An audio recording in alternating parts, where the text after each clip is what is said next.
दौलतपुर गांव में एक शक्की चाची शकुंतला रहती थी। उसका पूरा दिन गांव में इधर उधर चुगलियां करके ही बीतता था। आज भी शकुंतला सुबह सुबह घर के बाहर कुर्सी पर बैठी थी। उसके घर के सामने से सुमन गुजरती है।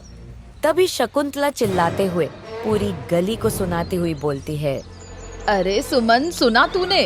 अरे सुमन, रुक तो जा, बताऊं क्या हुआ कल रात? क्या हो गया चाची? अरे तू सुनेगी तो तेरे पैरों से जमीन ही खिसक जाएगी। अरे वो गुड़िया ना, हाँ वही जो मास्टर जी के घर पढ़ने जाती है। तुझे पता है कल रात के 9 बजे तक उसके घर थी। तभी पास से गुजरती हुई कमला चाची भी वहीं रुक जाती है। रात के 9 बजे? क्या कह रही हो शकुंतला बहन? बस समझ जाओ, भला इतनी रात को उसका मास्टर जी के घर पर क्या काम?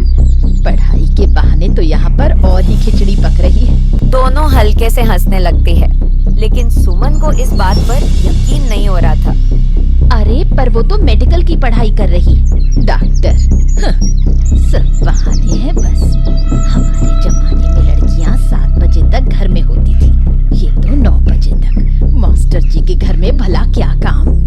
अरे शकुंतला, तुम सच बोल रही हो? कहीं कोई गलतफहमी तो नहीं? वो तो अच्छी बच्ची है। शकुंतला बात को बीच में काटते हुए बोलती है, अरे कमला, तू तो जानती है ना, मैं कुछ भी हवा में नहीं बोलती। वो हरिया ने खुद देखा है उन दोनों को। हरिया गांव का एक सीधा साधा आदमी था जिसकी दिमागी हालत ठीक नहीं थी।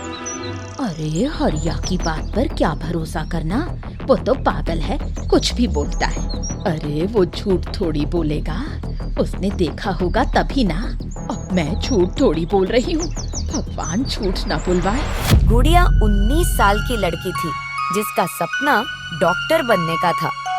गुड़िया अपने घर में बैठी पढ़ाई कर रही थी। गुड़िया, जरा दुकान जाकर एक नमक का पैकेट ले आ, घर में नमक खत्म हो गया है, तेरा नाश्ता बना देती हूँ। माँ, मैं स्कूल के लिए लेट हो जाऊंगी। लाडो ले आ, बस 5 मिनट ही लगेंगे। ठीक है। गुड़िया यूनिफॉर्म पहने दुकान पर जाती है। दुकान पर कुछ औरतें उसे देखकर आपस में खुसर पुसर करने लगती हैं।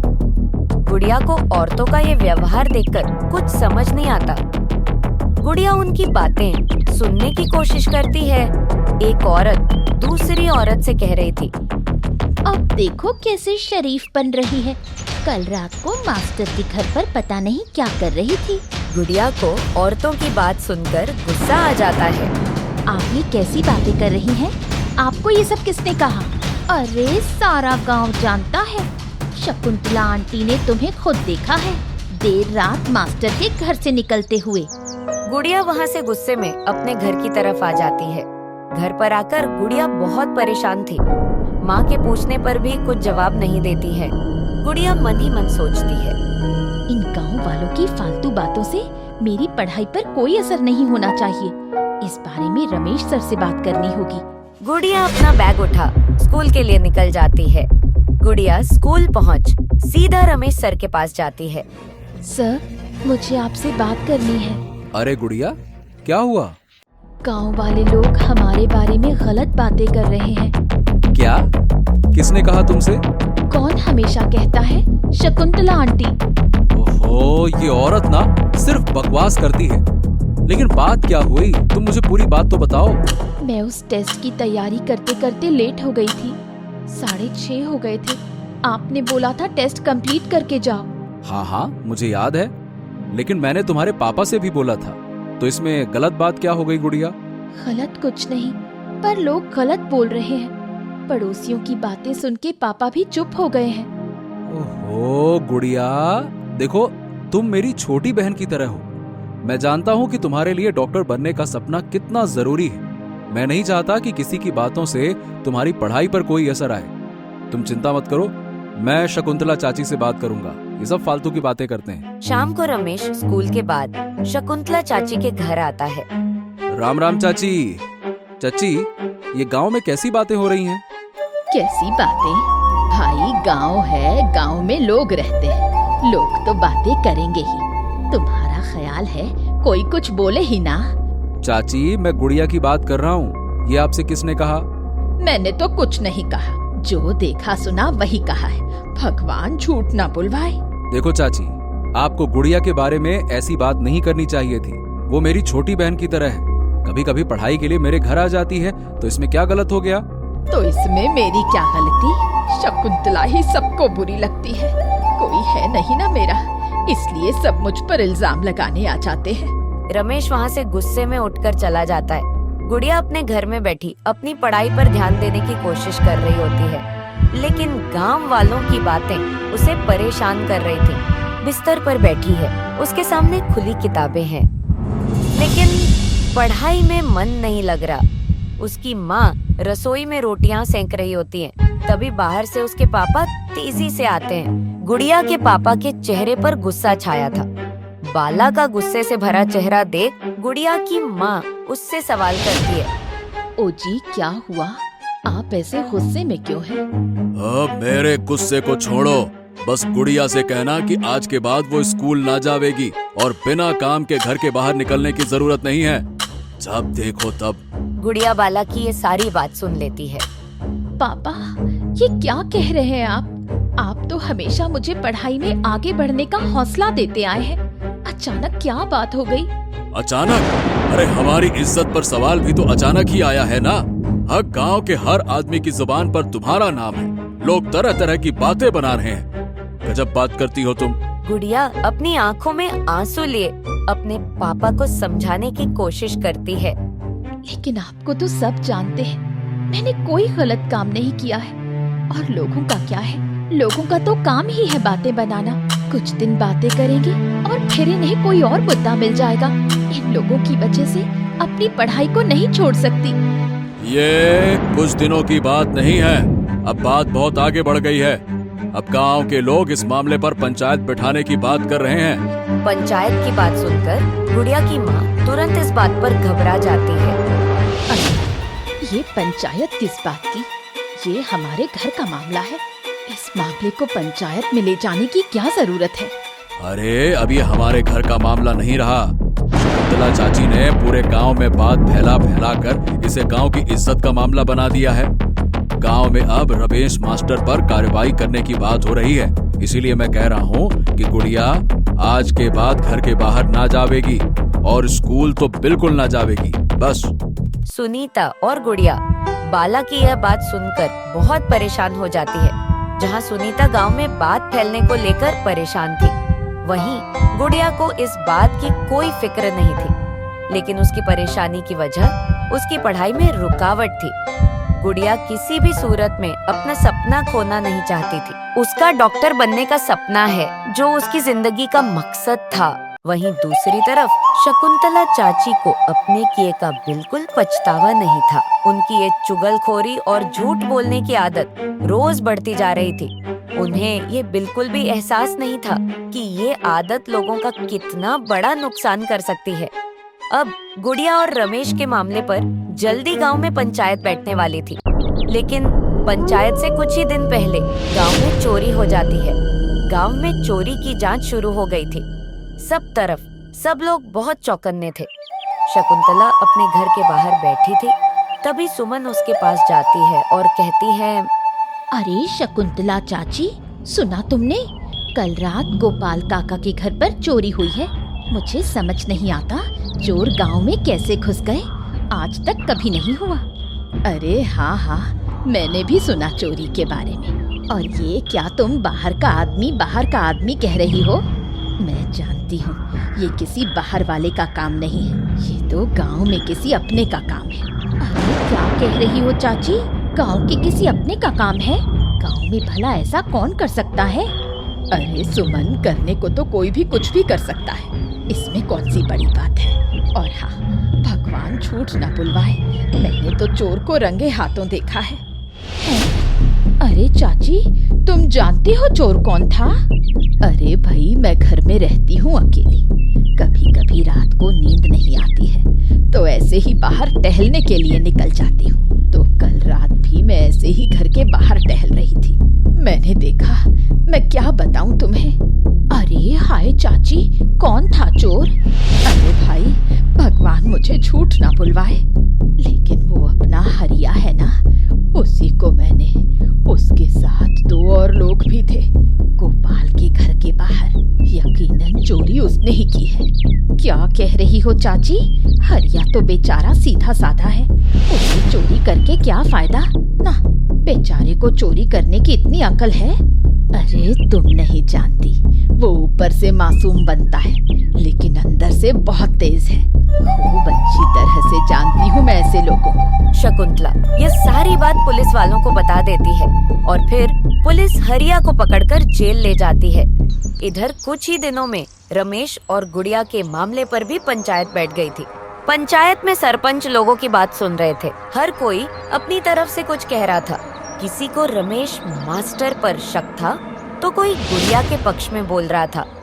अब सरपंच साहब आप ही फैसला कीजिए। लोग मेरी बेटी के बारे में गलत बातें कह रहे हैं। शकुंतला चाची ने मेरी बेटी के बारे में झूठी बातें फैलाई हैं।